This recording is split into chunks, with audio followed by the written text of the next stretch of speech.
Welcome to Danceplane, everyone. I'm Edward, and as always, with me is the brilliant Lily. Thanks for having me back. You guys send in a mountain of info on climate change. We've got research papers, articles, and even some handwritten notes.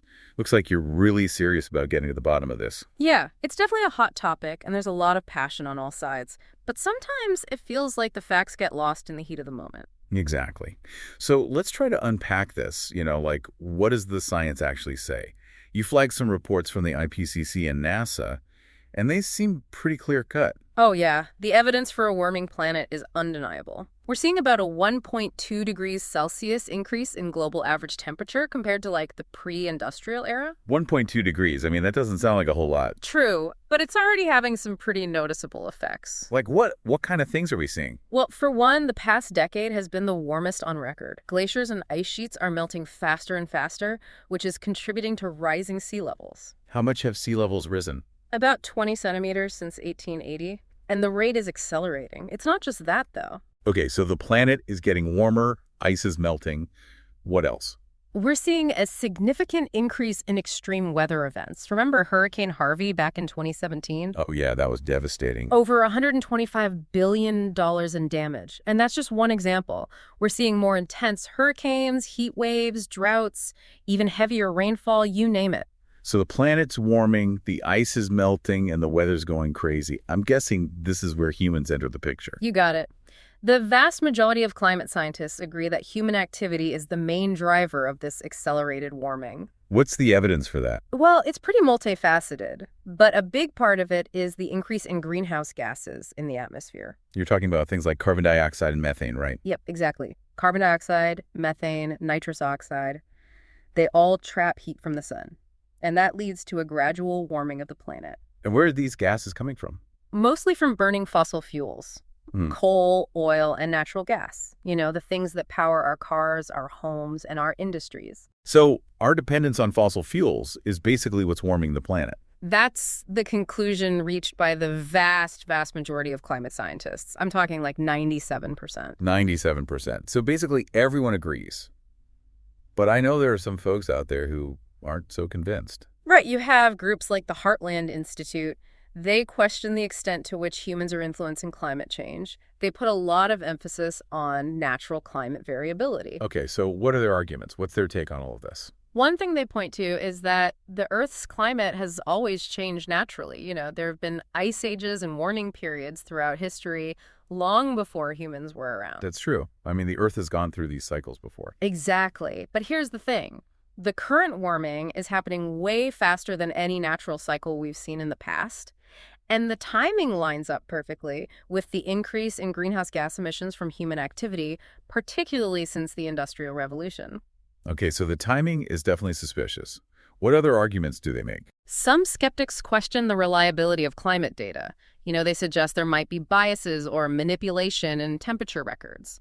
Others bring up economic concerns, arguing that aggressive climate policies could hurt economic growth, cost jobs, and make energy more expensive. So it's not just about the science. It's about economics and jobs and real-world impacts. Absolutely. It's a complex issue, no doubt. It's important to mention, though, that these skeptical views have been carefully considered by scientists, and lots of studies have directly addressed and debunked the common claims. So where does that leave us? It seems like most scientists agree that humans are the main driver, but there are also these concerns about the economic and social costs of addressing the problem. Yeah, that's a good way to put it. It's a multifaceted challenge that requires a balanced approach. It's not just about understanding the science, it's about thinking about the social, economic, and technological aspects of finding solutions. All right, so let's dive into those solutions. What can we actually do about this, both individually and as a society? Well, that's the big question, right? What can we actually do about all this? The good news is there are actually lots of things being explored and even being implemented as we speak. We can kind of group them into three main buckets: mitigation, sequestration, and adaptation. Okay, break those down for me. What do each of those actually mean? So mitigation is all about reducing greenhouse gas emissions in the first place, like turning down the heat on the stove, so to speak. It means transitioning to renewable energy sources, improving energy efficiency, electrifying transportation, that kind of thing. Got it. So using less energy overall and making sure the energy we do use is clean. Exactly. And the impact can be huge. Like, do you know that replacing coal-fired power plants with wind or solar can make a massive difference in emissions? How massive are we talking? For every gigawatt of renewable capacity we install, we can potentially cut emissions by something like 1 million tons of CO2 per year. It's like taking 500 million cars off the road. Wow, that's a powerful image. What about energy efficiency? That seems like something individuals can really get behind too. Totally. There's a ton of potential for energy savings in buildings, transportation, and industrial processes. Even simple things like switching to LED lighting can make a real difference. Okay, so I'm switching to LEDs. What else can we do?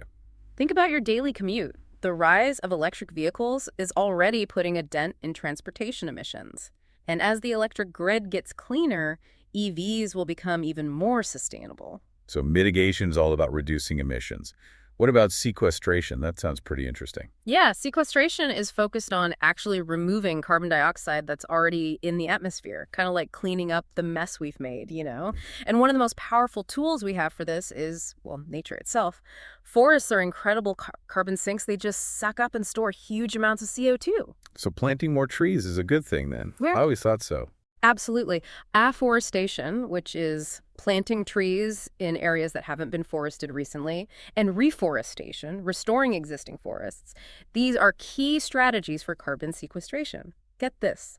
Planting 1 trillion trees could potentially absorb like 1/4 of all human-caused CO2 emissions. 1 trillion trees. That's a lot of trees. But what about technological solutions for carbon removal? Are there any promising options there? There are some really cool technologies in development. One is carbon capture and storage, or CCS. It basically involves capturing CO2 emissions from, say, power plants or industrial facilities, and then storing them underground so they don't get into the atmosphere. So we're trapping the CO2 before it escapes. Pretty smart. You mentioned adaptation as the third category. What does that involve? Adaptation is all about adjusting to the impacts of climate change that are already happening or that we know are inevitable. It's about accepting that the climate is changing and finding ways to, minimize the damage and build resilience. So accepting that some changes are already locked in and figuring how to live with them. Exactly. It's about getting ready for a future where climate impacts are probably going to be more frequent and more intense. It's a crucial piece of the whole response to climate change. Things like building seawalls to protect coastal communities from rising sea levels, Yeah. or developing drought-resistant crops, designing infrastructure that can handle extreme weather events. Okay, so those are the three main categories of solutions: mitigation, sequestration, and adaptation. But how do we actually make these things happen? What role do things like policy and economics play in all of this? Policy and economics are totally essential for driving change. They provide the frameworks and incentives that encourage individuals, businesses, and governments to take action. Give me some examples of policy solutions. What kind of things are being done on that front? One that gets a lot of attention is carbon pricing. It basically means putting a price on carbon emissions so it becomes more expensive to pollute. That sounds intriguing. How does that work in practice? There are two main ways to do it: carbon taxes and cap-and-trade systems. A carbon tax is pretty straightforward. It's a fee on carbon dioxide emissions. It encourages businesses and individuals to reduce their emissions so they don't have to pay the tax. So a direct financial hit to your wallet if you're polluting. Got it. What about cap and trade? A cap-and-trade system sets a limit or a cap on the total amount of emissions that are allowed in a specific sector or region. And then companies are given or auctioned off permits that allow them to emit a certain amount of carbon. So it's like a pollution allowance. Yeah, kind of. And here's the cool part. Companies that can reduce their emissions below their allowance, they can actually sell their extra permits to companies that are having trouble meeting their targets. So it creates a market for emissions permits. Exactly. And that gives companies a financial incentive to find ways to reduce their emissions. The European Union's emissions trading system, the EU ETS, is a good example of a cap-and-trade system in action. It covers something like 11,000 power stations and industrial plants. Okay, so that's one policy approach. What other tools are governments using to promote sustainability? Well, there are subsidies and incentives to encourage things like using renewable energy and buying electric vehicles. These financial incentives can help make clean technologies more affordable and get them into the market faster. So making it easier on the wallet to go green makes sense. Right. And then you have regulations and standards. Governments can set efficiency standards for buildings, appliances, vehicles, that kind of thing. This pushes manufacturers to create more energy-efficient products. They can also set targets for renewable energy, requiring a certain percentage of electricity generation to come from renewable sources. So it's a mix of carrots and sticks, incentives and regulations to move things in the right direction. Exactly. And of course, there's the crucial role of international agreements. Global problems need global solutions. And this is where things like the Paris Agreement come in. The Paris Agreement, that's a big one, right? Right. It is. It's a landmark agreement that aims to limit global warming to well below 2 degrees Celsius, ideally 1.5 degrees, compared to pre-industrial levels. Almost 200 countries have signed on, committing to reduce their emissions and work together to combat climate change. Okay, so we've talked a lot about policy and economics, but I'm also really curious about the role of technology. We hear so much about breakthroughs in the fight against climate change. What are some of the really exciting developments on the horizon? Yeah, technology is absolutely key in all of this. We talked about renewables like solar and wind, and they've gotten so much cheaper and more efficient in recent years. But honestly, there's just so much more happening beyond that. Like, what? Give me some examples. What are you most excited about? One area that's just super exciting is energy storage. We need better ways to store energy from these renewable sources so we can use it even when the sun isn't shining or the wind isn't blowing. So it's all about having a buffer for renewable energy. Exactly. And batteries are a huge part of that. We're seeing these next generation batteries, like solid state batteries. That could be a real game changer. What's so special about solid-state batteries? They have the potential for much higher energy density, faster charging, and a longer lifespan. So imagine charging your electric car in, like, minutes instead of hours. That would be incredible. What else is going on in the battery world? There's also a lot of research into flow batteries. They're better suited for large-scale energy storage, like, say, storing energy from a wind farm to power a whole city. So different battery technologies for different needs. Got it. What about other cool technologies? You mentioned green hydrogen earlier. Right. Green hydrogen could be a real game changer for industries that are hard to decarbonize, like steel and cement production, or things like long-haul transportation, like shipping and aviation. Remind me what makes green hydrogen so special. Well, it's produced using renewable energy to split water molecules so it doesn't release any greenhouse gases when it's burned. Essentially, you're storing renewable energy in the form of a chemical fuel that can be used whenever you need it. So it's like a clean fuel source for the future. I love it. What other innovations are you keeping an eye on? We're also seeing a lot of progress in direct air capture technologies. These systems that actually pull CO2 right out of the air, they're becoming more efficient and less expensive all the time. That sounds almost like science fiction. Are there any other technologies that can actually remove CO2 from the atmosphere? There's another approach called BECCS bioenergy with carbon capture and storage. Basically, you grow plants, which absorb CO2 as they grow. Then you burn them for energy. But you capture the CO2 that's released during that burning process. So it's like using plants as carbon scrubbers. Yeah, pretty much. That captured CO2 is then stored underground, so you're effectively taking it out of the atmosphere. That's really interesting. What about geoengineering? I keep hearing that term thrown around. Is that a real possibility? Geoengineering is definitely more controversial. It's kind of seen as a last resort. If we really fail to cut emissions enough, it involves large-scale interventions to actually manipulate the Earth's climate system. That sounds pretty drastic. Yeah. What are some examples of geoengineering? One idea is solar radiation management. Basically, you reflect a small percentage of the sun's energy back into space to cool the planet down. This could be done by, say, injecting aerosols into the stratosphere, or even like putting giant mirrors in space. Wow, that sounds straight out of a movie. Are there any concerns about geoengineering? Oh, absolutely. It's a very complex approach and potentially pretty risky. We just don't fully understand the possible side effects of messing with the climate system at that scale.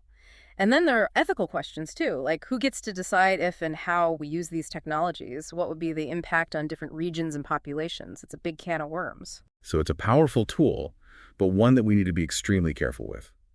Well, we've covered a lot of ground today, from the science of climate change to different solutions out there, both technological and policy-driven.